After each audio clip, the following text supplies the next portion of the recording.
She is from the Kathy Helbig Group, a full team of real estate experts. Helps with your buying and selling. Her topic today is mistakes sellers make. I don't have to listen to this because I would just call up Kathy Helbig, and she doesn't make any mistakes. That's Good morning, right. Kathy Helbig. The best tip of the day right there. Best Good tip of the morning. day. Call Kathy Helbig. All right, what are some mistakes sellers make? We're actually talking about pricing mistakes because pricing is an art and a science. It's not an exact thing. Right. So a lot of times people make their pricing based on the wrong criteria. So the biggest thing is they often tend to price to unsold properties. So they say, my neighbor's asking such and such, or the house, down the block is asking such and such.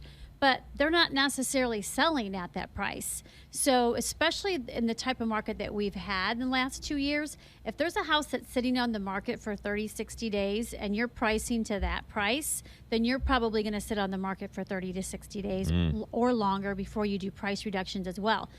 Usually if a house isn't moving in this market, it's based on price is too high or there's some sort of a stigma that's we don't know about with the house.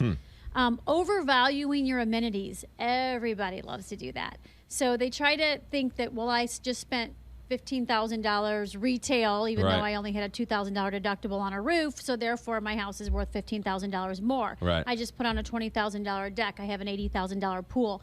So they start kind of adding this is what I spent on it 4 years ago, and then here's everything that I put into it, so therefore my house should be worth blank. Rarely does that happen. So again, you have to go back to the comparables. On average, on the bigger things that you've added to your house, we usually see maybe about a 60% recapture rate on the value of what you spent on big things like pools, decks, landscaping, stuff like that. So you don't put a How pool. much again? 60-ish% of what the retail is. So you don't put a pool in your house to make it more valuable for resale. Correct. Right. Correct. Although there are some, houses, luxury houses, oftentimes there's an expectation of a pool. Right. So it's not a bad thing to have a pool.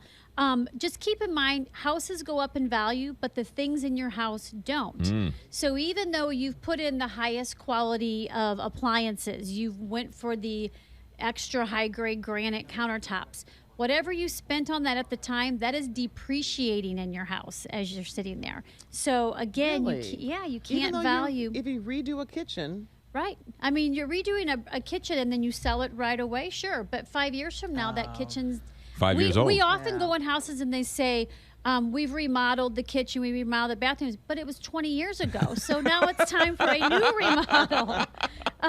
Another big one is pricing their houses based on the automatic valuations. Zillow themselves say that nationwide they have an 8% plus error rate on pricing. So again, you can't count on that. What happens is if it has a high price for you, then you're like all for it. But if yours is low, then you're like, it's just a stupid computer. What about agents who come in who try and say, oh, this is worth so much more money to quote unquote buy the listing? Exactly. We see that all the time. So there's agents that do not want to tell you the truth because, again, we're interviewing for a job. Right. So we're coming in and telling you your house isn't worth what you think it's worth. But you're better off to go with the person that is honest with you and have the conversations about price. You guys can go back and forth and discuss with us if you think we're wrong or if we think you're wrong and come up with something that maybe is meeting in the middle. But the people that come in and tell you just what you want to hear, you're going to be sorely disappointed, and then you're going to sell your house for even less because it sat on the market. Okay, Kathy Helbig, one more. Let's say I'm selling a house and I say, I'll just jack up the price. Someone's dumb enough to pay it. Great. I can always come down. I can't go up.